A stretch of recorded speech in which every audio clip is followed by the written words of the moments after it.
Here's Kamala had a rally, I think in Detroit. Detroit! With Eminem. Let's go. What up, though? So look, I wrote down a few things I wanted to say. I love you too. Thank you. I'm here tonight for What's up with the boy laying down? I don't know. a couple of important reasons. As most of you know, the city of Detroit and the whole state of Michigan mean a lot to me. And going into this election, the spotlight is on us more than ever, and I think it's important to use your voice. So I'm encouraging everybody to get out and vote, please. I also think that people shouldn't be afraid to express their opinions. And I don't think anyone wants an America where people are worried about retribution or what people will do if you make your opinion known. I think Vice President Harris supports a future for this country where these freedoms and many others will be protected and upheld. And here to tell you much more about that, President Barack Obama.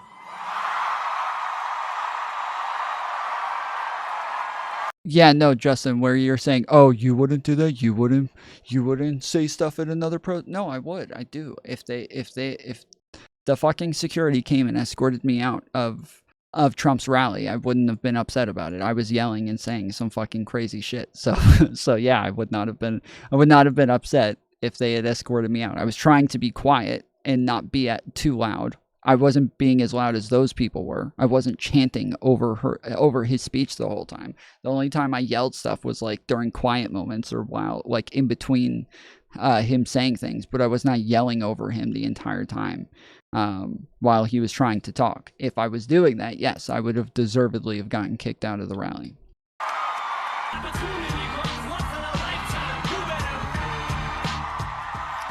Damn, their camera's just as blurry as mine. You know, I have done a lot of rallies, so I don't usually get nervous. But I was feeling some kind of way following Eminem. Bro, I would feel some kind of way in Detroit too. I'm shit. Yeah, I would get nervous in Detroit as well, homie. I get you. Now I notice my palms are sweaty, knees weak, arms are heavy. Well done. Vomit on my sweater already. Mom's spaghetti. I'm nervous, but on the surface I look calm and ready to drop bombs, but I keep on forgetting. That's funny.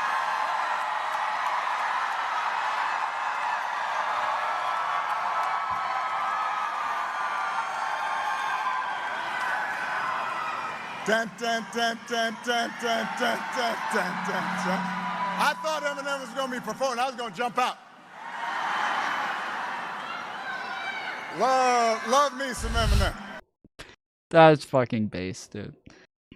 That's a lot better than coming out to I don't know what, proud to be an American and for 30 minutes straight.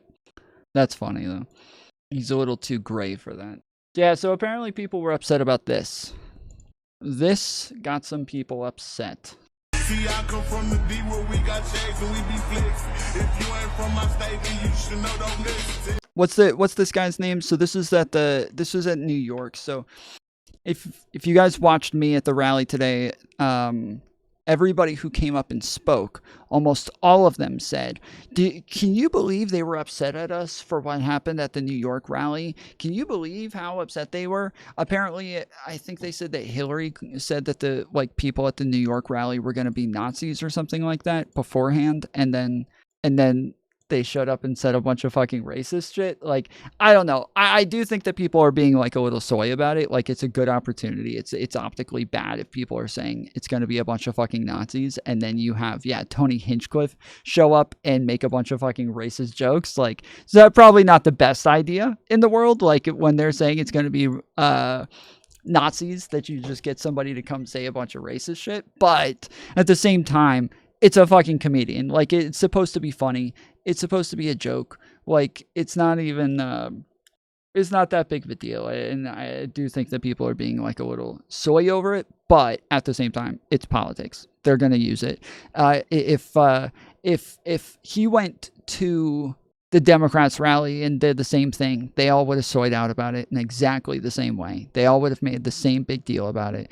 And so, yeah, it is what it is. Like, it's, I saw, who was it? I think it was Vaush who was talking about this earlier, and he was saying, he's like, dude, right-wingers just can't do comedy, and the reason that they can't do comedy is because they don't understand irony. They only understand going overboard with jokes. They only understand, like, taking it too far. They don't understand, like, doing the opposite of norms and the opposite of social expectations.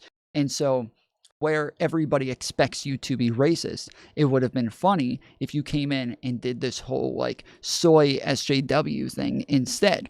But I think Vaush is totally wrong here, because I do think that, yes, if they're calling them Nazis and saying they're all racist, then the expectation is for them to try to pull it back. The expectation is for them to try to pull it back and try to pretend like, oh no, we're not racist. We're not Nazis. We're all just a bunch of good old boys and we're just having fun. And no, that's the expectation. And so if the expectation is for them to pretend they're not racist, then him coming out and just kind of doubling down and doing the whole Giga Chad thing, that is the fucking opposite of the expectations. Like, he did do the opposite of the expectations. So yeah, Vaush just totally wrong on this. And I think that Vaush gets comedy wrong. Like, every single time I've seen him talk about it, he seems to just get it all wrong. Madison Square Garden, how we feeling, huh? Wow, isn't this special? 17 years ago, I was sleeping in my car behind the Comedy Store in LA, and I'm proud to say this is my 4th time performing at Madison Square Garden, the most famous arena in the damn world. Pulling back would be bowing down to the lefties. I mean, generally, that's just how social expectations work. I know that you guys don't like to be part of societies, and you don't like to engage with social norms, but then you'll complain about Mexicans not doing it. Somehow I don't understand. I feel like Mexicans are going to fit in with our social norms better than a lot of Trumpers would, but I generally, yes, it is not good to for people, like, yes, if they think that you're racist, to do racist things, or to be like, oh, well, if I'm not racist, then I'm bowing down to the lefties, so I have to be racist now. I have to own the libs at all costs, so now I'm just going to be racist. That's what I'm doing. And I feel like that's literally what Donald Trump is. That's literally, Donald Trump is the ultimate, like, own the libs meme, where it's like, oh, I'm just going to go as far as I possibly can, and I'm just going to, I'm going to go ahead and vote for fucking Donald Trump to own the libs. Like, it is the ultimate own the libs meme. World. The American dream alive and well right here. This is very different than where I'm used to performing, though. I'm used to nighttime with people drinking, not so many babies in the crowd, and people that are obviously only here for Lee Greenwood tonight. Normally, I don't make my political beliefs a known thing. It's divisive for a comedian to do that, but just know I sleep well at night knowing who I'm voting for. Yeah. I think he's funny sometimes. I see he's got a show that he does with a panel of other comedians, and he's funny sometimes.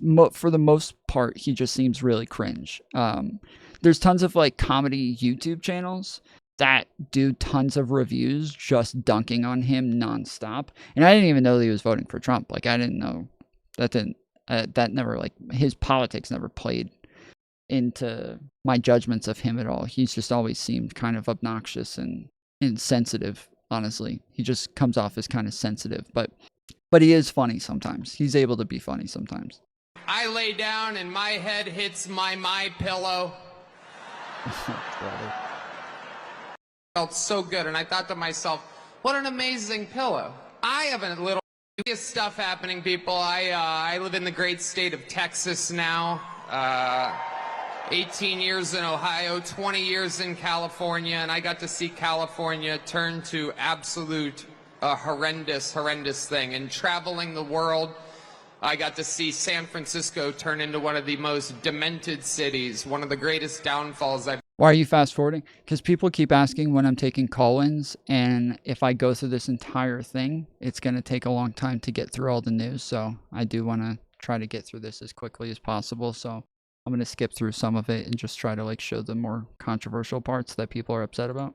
I've ever seen, and that is where the other candidate worked for 2 decades, and it's absolutely wild to see. And in Texas, stuff is really, really crazy. We're right there by a wide open border. Where are my proud Latinos at tonight? You guys see what I mean? It's wide open. There's so many of them. It's absolutely incredible. That's it. That's pretty Believe funny. it or not, people, I welcome migrants to the United States of America with open arms. And by open arms, I mean like this.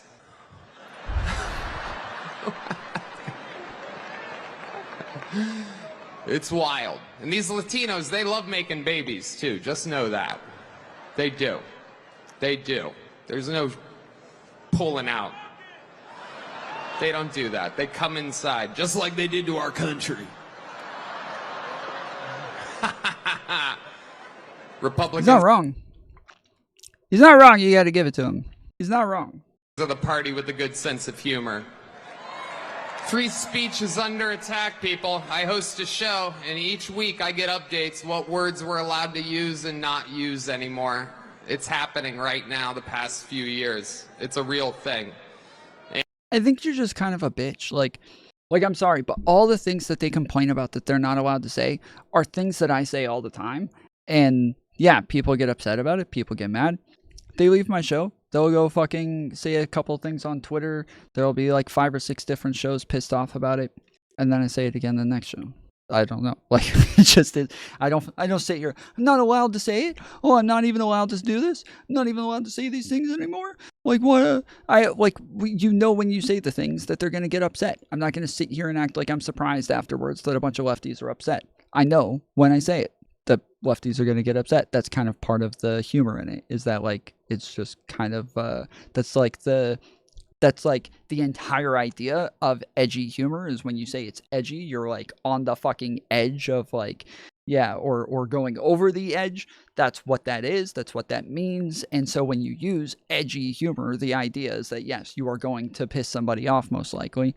And then when you piss them off, you can't turn around and play like a fucking victim. Like, you're not a victim. You knew what you were doing. That's what you were doing. That's what you did. You made that decision. Don't be a victim now. Don't back off it now. Just stand there and say, yeah, I said it. Like, if it's racist, then say, yeah, it's racist. Maybe I shouldn't be racist, but I thought it was funny. Like, it is what it is. And, you know, used to be able to tell people to Google stuff. My mom's a boomer in the state of Ohio, and there's no convincing her of anything. She's eating the cats. She's eating the dogs. They're eating the pets up there.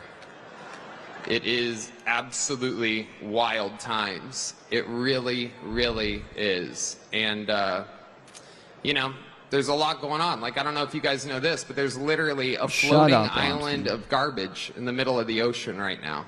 Yeah. I think it's called Puerto Rico. Okay. All right. Okay. I don't know if you guys know this, okay?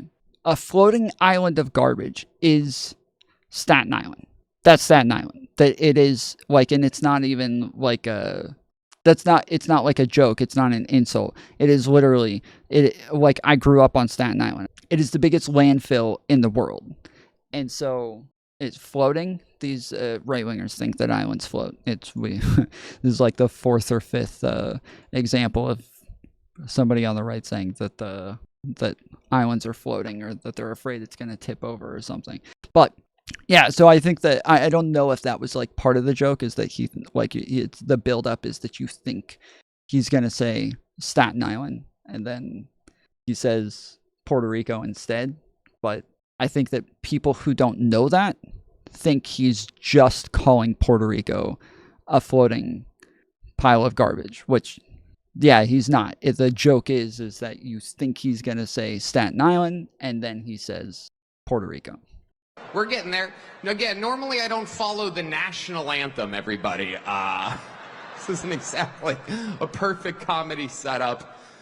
There's some people here. All right, very good. I like it. I have other policies that I think it should be implemented as well. Like me personally, I think football should be all year round.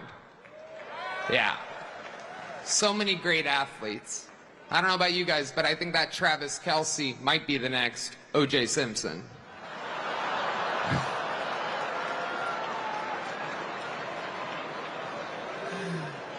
Feels good in here. The other side's got a lot of crazy endorsements. Swift, Eminem, Leo DiCaprio, Beyonce. Every day the Democratic Party looks more and more like a P. Diddy party. Oh, okay. Okay, that's what you guys want. All right, heck yeah, it's cool. They're all conspiracy theorists. Of course that's what they want. What do you mean? Black guy with a thing on his head? What the hell is that, a lampshade? Look at this guy. Oh my goodness. Wow. I'm just kidding, that's one of my buddies. He had a Halloween party last night. We had fun, we carved watermelons together. It was awesome. You guys are, this is a groany little morning crowd, huh? It's tough to follow this audition for the next Commissioner Gordon's over here. It is, though. It's crazy times we're living in. I mean, bro, you came from California and Texas, which are places that have lots of immigrants there, but they're very segregated over in California and Texas. There's you know, the white communities, and there's the Latino communities, and there's the black communities, as they are here where I live as well. It's not like a dunk on those places. It's just part of the culture over there. But in New York, that's not the case. They're not all segregated over there, at least not nearly as much as Texas and California are. They're all mixed in. Like, I've talked about the fact that, like, when I went to school with almost all black people, and I was the only white kid on my block, only white kid at my church, only white kid at my school. Like, I went to school in New Jersey, though. I didn't go in where I lived. But if I went where I lived, I still would have been the only fucking white kid there as well. So there's like, white people there have a lot more experience around brown and black people, and they're not as sheltered as maybe this guy was. in all these pointless wars. It is unbelievable what's happening right now. It is incredible. Ukraine versus Russia, Israel, it's like bad soccer games. Who even cares? What are we doing? Why is our money involved in these wars?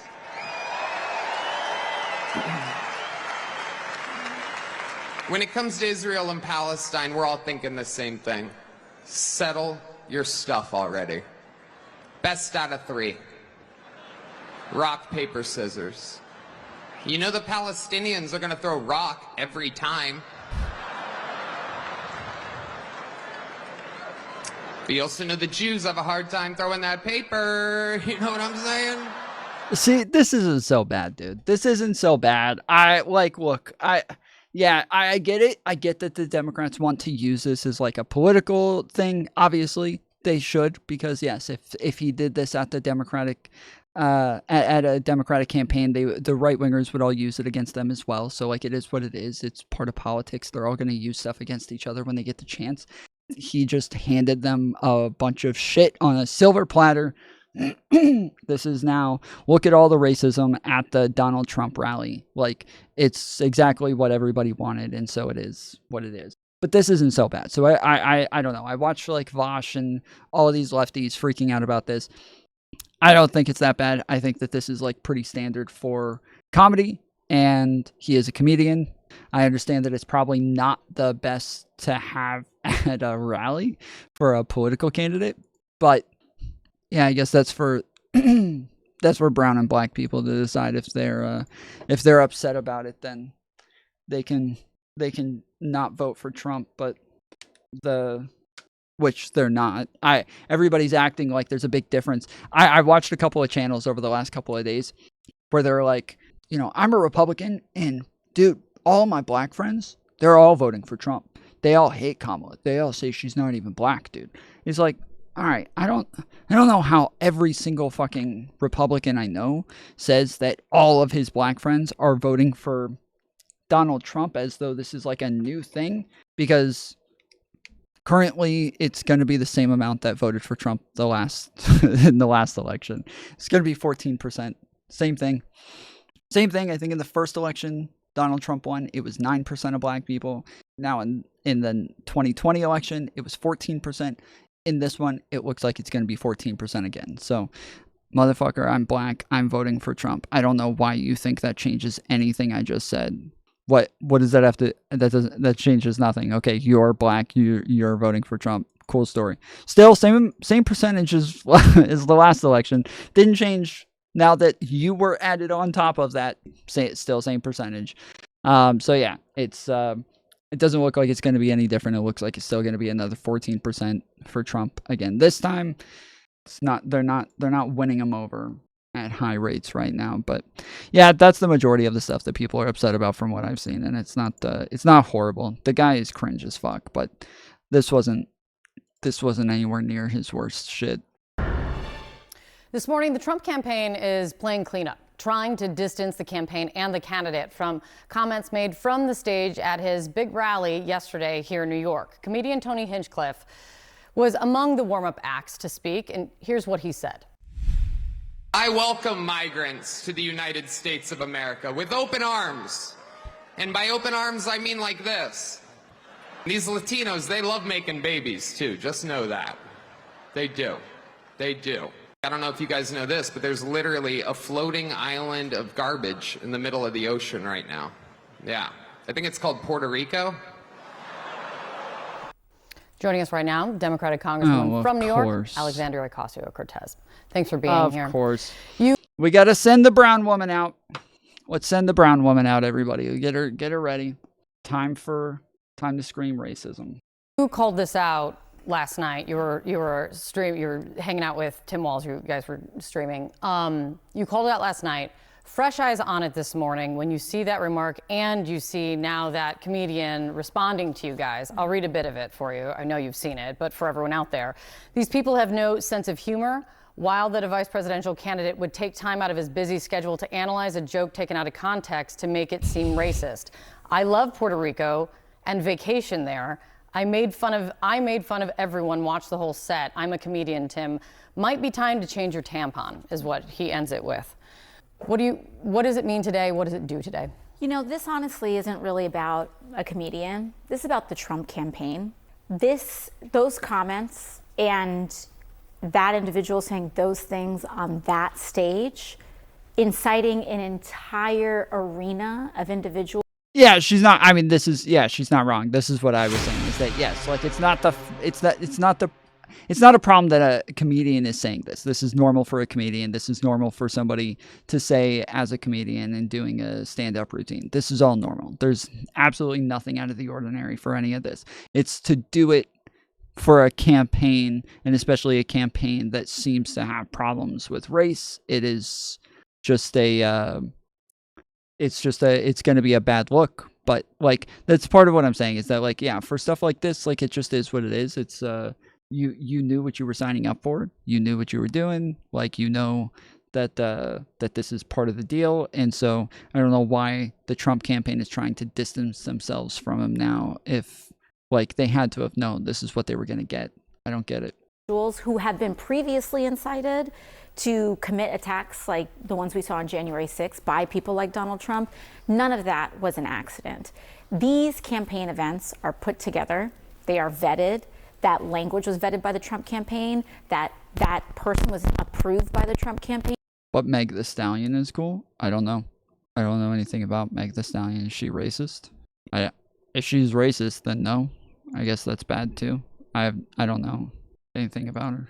Because he is speaking on behalf of the Trump campaign. Oh, they got one of my mics. And I think it's really important that people understand that when we see everything that's happening, what is being transmitted and said about Latinos in the United States is exactly what the... It's her mic, not mine. It's her mic. I mean, is mine clipping too? Is it both mics? I don't know. It's not me. I hear her mic clipping, so that's why I said she got one of my mics. Trump campaign means. He believes that Latinos, as we've seen, are an unimportant, unvalued, and unnecessary part of the United States of America. And when Stephen Miller comes on and talks about America for Americans, he's not even talking about US citizens as Americans, because Stephen Miller kind of flirts with this idea of taking away US citizenship from people depending on his own personal opinions about what being an American means. And so the Trump campaign is very clearly transmitting who they believe is an American and who they don't, not based on citizenship, but based on ethnicity and based on their opinion of Donald Trump. When we look back at the numbers and the gains he has made with Latino voters since they said this was going to happen. Democrats are so predictable. Yeah, true. You know what? If Kamala comes out tomorrow and is like, you know what, Christians are all just a bunch of fucking pieces of shit. Nobody ever liked Christians, am I right? And then the next day, all the Christians freak out, and she could be like, yeah, we all knew it, dude. We all knew it. We called it. We said they were all going to freak out about this. They're all so predictable, dude. So fucking predictable. It's like, it doesn't matter that it's predictable. Like, it doesn't, you're not saying anything by saying like, oh, they called it. It doesn't mean anything. We had a video recently that I did going over Dr. Phil talking to David Pakman, and it was kind of annoying where Dr. Phil kept saying like how he just seemed lost. He seemed like a lost boomer in the entire conversation. It was really, the whole thing was weird. But this is how it started off. Because in preparation for our interview, I've been watching some of the Fox News appearances, looking at the book, etc. I never really saw you as a guy who delved into political issues per se. You seem more willing, interested, and I must say, maybe more conservative than I thought you were. Is that a fair assessment?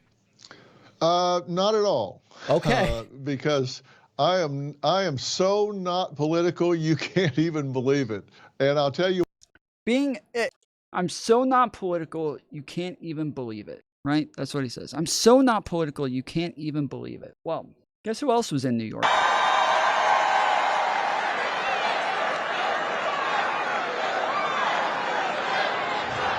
I can't even believe it. I can't even believe how non-political he is. It's so non-political that I can't believe it. Who here is believing it? Anybody here? Is anybody here believing it? Anybody here believing it? I don't know. well, you guys look just like you do when I'm on TV. Except for you look a little different. Listen, Is he pointing at the same, was that the same black guy that Tony Hinchcliffe pointed out? I love you guys for caring enough about the United States of America to come out here tonight. Thank you so much for caring enough to come out here tonight. I have to tell you, I love this country. I think Meg the Stallion claims, I already told you I don't know who the fuck Meg the Stallion is. I don't know anything about this chick, okay? I know that she does a song that everybody dances to on TikTok. That's it. That's all I know. But Eminem, yes, Eminem has very bluntly been political and very bluntly been in politics and has been very outspoken about his politics. So yes, I think Eminem claims his politics very loudly, yes.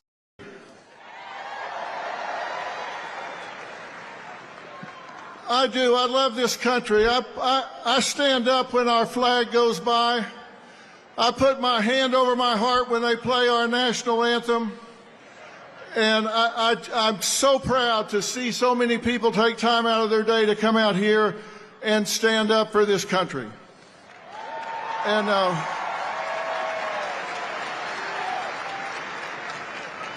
And strangely enough, I'm not here just to stand up for Donald J. Trump.